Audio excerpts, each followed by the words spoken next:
ஈரானுடன் சுமூக உடன்பாடு எட்டப்பட வேண்டும் என்றால் பாகிஸ்தான், சவுதி அரேபியா உள்ளிட்ட இஸ்லாமிய பெரும்பான்மை நாடுகள் ஆபிரகாம் உடன்படிக்கையில் இணைய வேண்டும் என அமெரிக்க அதிபர் டொனால்டு டிரம்ப் வலியுறுத்தி இருப்பது மேற்காசிய அரசியலில் முக்கியத்துவம் வாய்ந்த ஒன்றாக பார்க்கப்படுகிறது. இதுகுறித்து பார்க்கலாம்.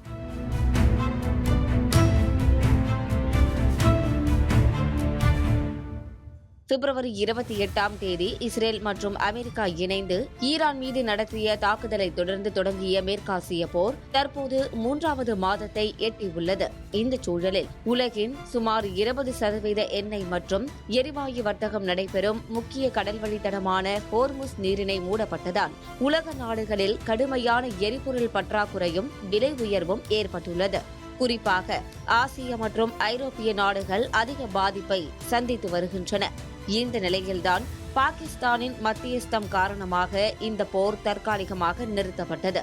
தொடர்ந்து போரை நிரந்தரமாக முடிவுக்கு கொண்டு வருவதற்கான பேச்சுவார்த்தைகளுக்கும் பாகிஸ்தான் மத்தியஸ்தராக செயல்பட்டு வந்தது. இப்பேச்சுவார்த்தையில் ஈரானிடம் இருக்கும் செறிவூட்டப்பட்ட யுரேனியத்தை தங்களிடம் ஒப்படைக்க வேண்டும் என்பது அமெரிக்காவின் பிரதான கோரிக்கையாக இருந்தது. அதனை ஈரான் ஒத்துக்கொள்ளாததால் பேச்சுவார்த்தையில் எந்த முடிவும் எட்டப்படாமலேயே இருந்து வந்தது.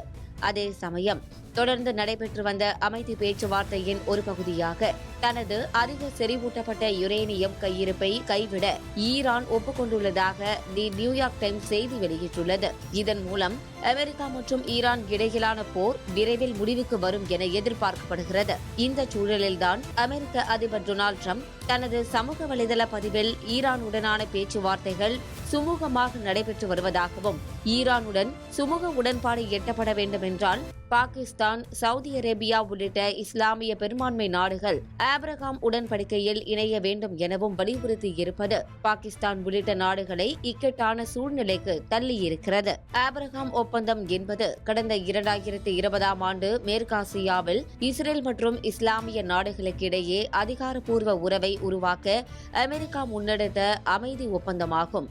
எளிமையாக சொன்னால் இஸ்ரேலை ஒரு நாடாக ஏற்றுக்கொண்டு அதனுடன் நட்பு மற்றும் வர்த்தக உறவை தொடங்குவது.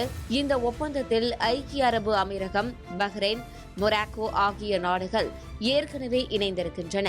அதே சமயம் சவுதி அரேபியா, பாகிஸ்தான் உள்ளிட்ட நாடுகள் இந்த ஒப்பந்தத்தில் இணையவில்லை. குறிப்பாக பாகிஸ்தான் 1967க்கு முந்தைய எல்லைகளின் அடிப்படையில் கிழக்கு ஜெருசலேமை தலைநகராக கொண்ட ஒரு சுதந்திர பாலஸ்தீன அரசு உருவாக்கப்பட்ட பின்னரே அத்தகைய நடவடிக்கை சாத்தியமாகும் என்று கூறி பாகிஸ்தான் நீண்ட காலமாக இஸ்ரேலை அங்கீகரிக்க மறுத்து வருகிறது. இந்த சூழலில்தான் ஆபிரகாம் உடன்படிக்கையில் இஸ்லாமிய நாடுகள் இணைய வேண்டும் என்ற டிரம்பின் வலியுறுத்தல் பாகிஸ்தானுக்கு பெரும் அழுத்தத்தை ஏற்படுத்தியிருக்கிறது.